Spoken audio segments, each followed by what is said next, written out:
Menurutku teman-teman ya, Leeds United versus Manchester United menjadi laga paling seru di tahun 2026.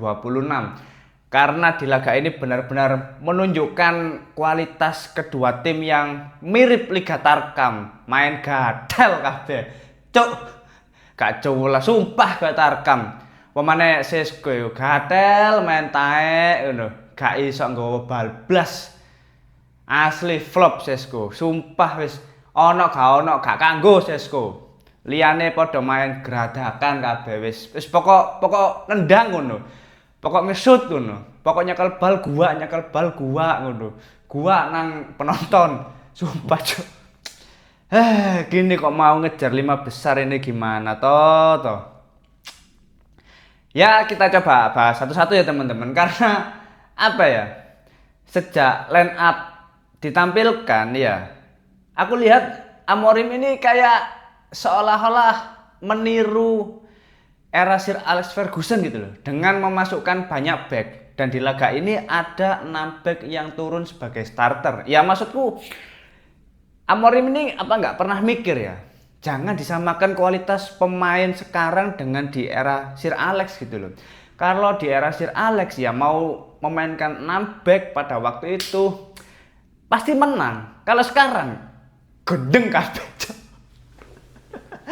Goblok memainkan 6 back gitu loh. Dengan tetap menggunakan formasi 3-4-2-1. Ya memang aku bahkan melihat starting 11-nya udah sedih teman-teman. Ada 6 back yang tampil sebagai starter. Lihat bangku cadangannya lebih miris. Sewedih sumpah. Ndelok pemain cadangan koyo ndelok pemain SSB ngono. Tapi lek engko misale gak ono kreativitas, pemain-pemain buntu, ya sapa sing iso diharapno? Gak ada, Cuk. Memang sejak awal di Derby Roses ini aku nggak berharap menang gitu loh. Dan terbukti seri udah hasil yang alhamdulillah gitu loh. Sangat-sangat bersyukur gitu ya. Apalagi ini laga tandang ya, yang biasanya laga tandang itu Manchester United bisa memberikan perlawanan, bisa meraih hasil positif. Tapi ya, intensitasnya sangat luar biasa. Luar biasa Tarkam pokoknya. Nah, tadi sudah ya kita melihat starting 11 gak feeling, wis gak ada optimisme menurutku. Terus habis itu kita melihat jalannya pertandingan ya. Jalannya pertandingan 45 menit pertama teman-teman itu makanya dari tadi kenapa aku bilang Liga Tarkam di babak pertama teman-teman ya. Manchester United hanya melakukan 10 shot dengan 1 yang on target. Ini kalau nggak dibilang Tarkam apalagi gitu loh. Ayo kita coba lihat performa dari masing-masing pemain ya, dengan skema 6 back 3-4-2-1 ala Amorim. Wah, semasterclass apa Amorim ini di laga tadi. Sinelamans menurutku tetap tampil gemilang, ada beberapa save krusial seperti biasa, dan dia tetap menjaga konsistensi ketenangannya sebagai penjaga gawang Manchester United. Dan kita bisa melihat meskipun kebobolan tadi murni kesalahan dari Eden Heaven yang cukup lengah tapi bisa dimanfaatkan oleh pemain Leeds. Tapi di luar hal itu semua, Sinelamans masih tetap tampil oke. Lalu kita lihat di lini pertahanan.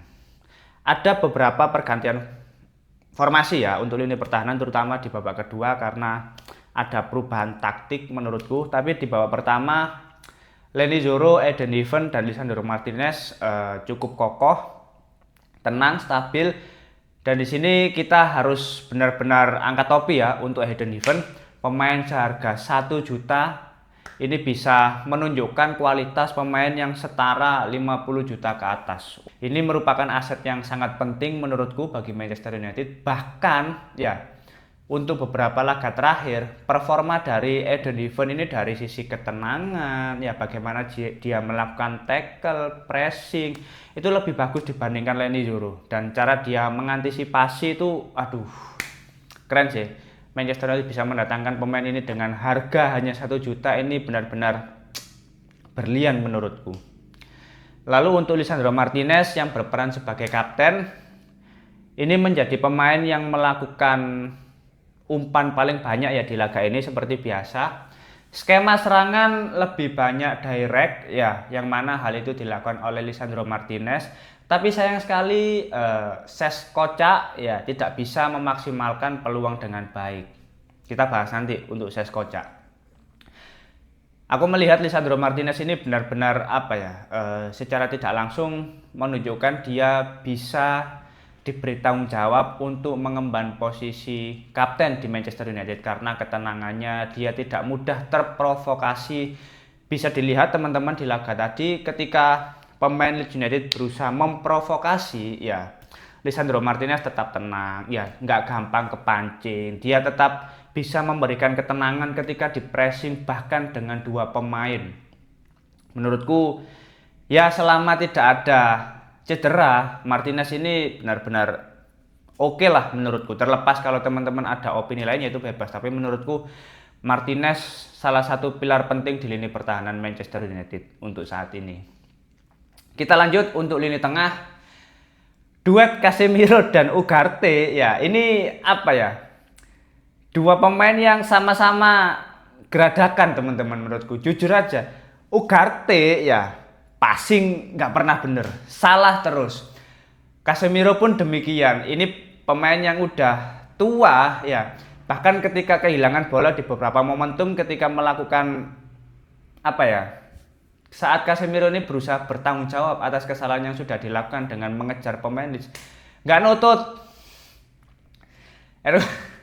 Ini lini tengah macam apa ini ya? Makanya benar-benar Liga Tarkam. Ugarte ketika ada pemain Leeds bawa bola, wis gimana caranya ditobrok. Pokok tabrak terus pokoknya. Tabrak tackle dan beberapa kali melakukan kesalahan yang nggak perlu. Itu main nggak pakai otak itu Ugarte itu. Bener. Asli lini tengah ini benar-benar aduh, sedih. Terus kita lihat dari wingback kanan ada Diogo Dalot. Aku nggak perlu berkomentar banyak ya, karena sebenarnya agak lucu teman-teman ya.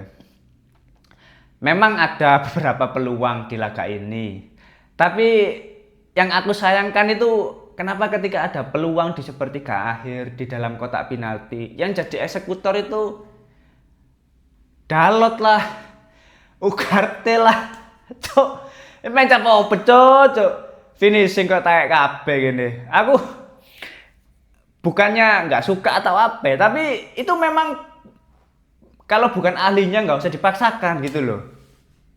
Terus Luke Shaw sebagai wingback oke lah tenang, tapi menurutku nggak terlalu kelihatan dia ketika pegang bola memang lebih banyak ciptakan peluang, melakukan crossing. Ya meskipun di laga ini peluang paling banyak tercipta dari Casemiro dengan total 4 peluang kalau kita lihat secara statistik.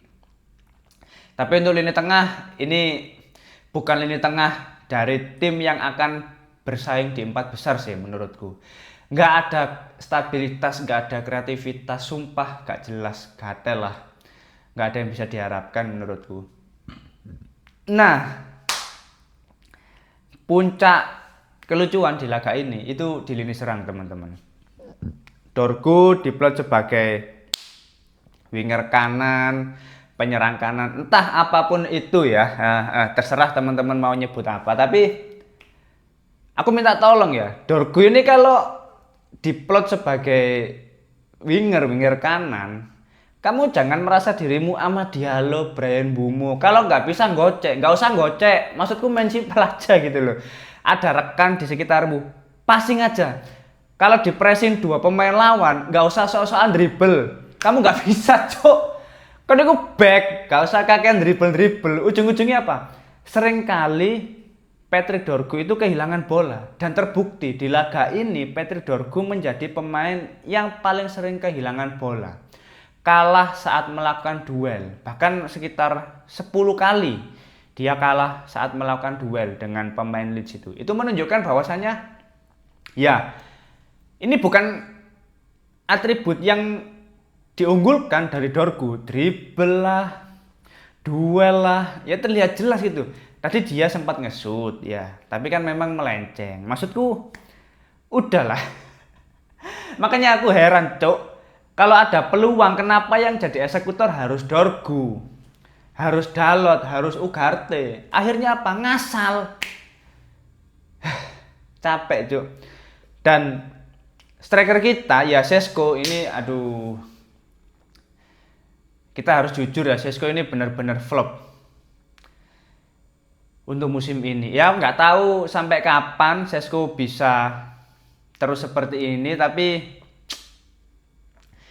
ini nggak masuk akal, Cuk. Sumpah nggak masuk akal. Sesko ini bawa bola nggak bisa, ngejar bola nggak bisa, positioning salah, nggak pernah bener, cari ruang nggak bisa. Terus ketika dapat bola itu langsung dipantulkan. Maksudku sebagai seorang striker, ya, ketika kamu dapat bola, kontrol sedikit, kontrol sebentar, biar pemain lawan, back lawan itu narik gitu loh. Baru kalau udah mendekat, kamu kasih ke pemain terdekat, rekan setimmu gitu loh. Jangan langsung dipantulkan. Kamu kalau kayak gini, apa bedanya dengan Weghorst? Contoh, Mateta, pemain yang dirumorkan akan diincar oleh Manchester United. Dia kalau dapat bola, kontrol dulu, olah bola dulu, 1-2 sentuhan. Baru kalau secara peluang lebih kecil untuk dilakukan shot, dia pasti akan passing ke rekan setimnya. Maksudku, hal seperti itu, insting dalam melihat peluang untuk mencetak gol itu yang nggak dimiliki oleh Sesko.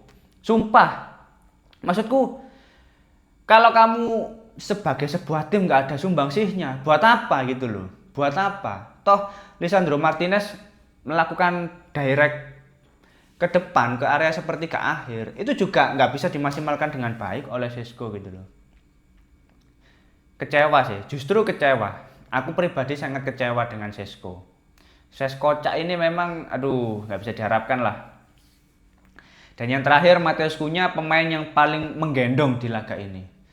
Bisa teman-teman lihat kontribusinya, ini pemain yang paling banyak melakukan dribble dan menyelesaikan dribble sebanyak 3 kali. Nah, ini baru. Kalau Cunha kita semua sepakat, dia pemain yang memiliki kontrol bola sangat bagus, bahkan paling bagus di laga ini. Jadi untuk Dorgu, kamu jangan coba-coba menjadi seperti seorang Cunha, karena kamu bukan Cunha gitu loh.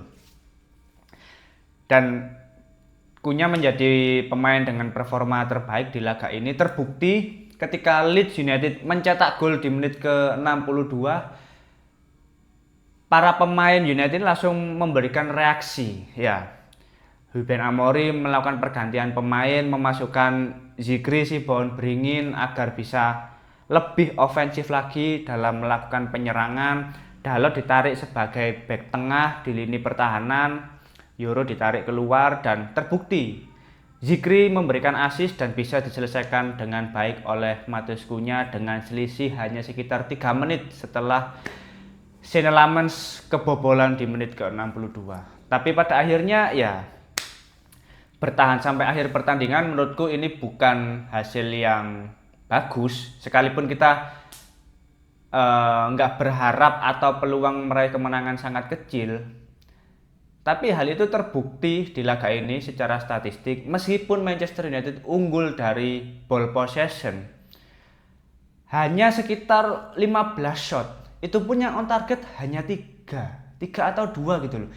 Itu kan menunjukkan setumpul itu ya para pemain Manchester United di laga ini dalam menciptakan peluang, dalam melakukan shot-shot yang berbahaya gitu loh.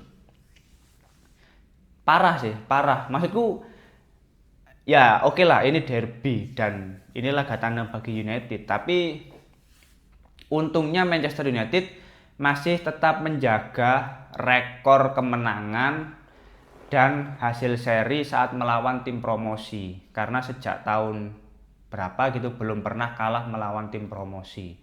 Kalau kalah di laga ini, aduh, Amorim akan mencatatkan rekor baru yang menyedihkan bagi United. Tapi ya pada akhirnya skor 1-1 harus bisa kita terima. Apapun kekurangan dari pemain Manchester United, memang seperti itu kenyataannya. Tapi aku berharap Sesko ini kalau flop ya jangan lama-lama, karena kita juga selama para pemain banyak yang absen, siapa lagi kita berharap gitu loh.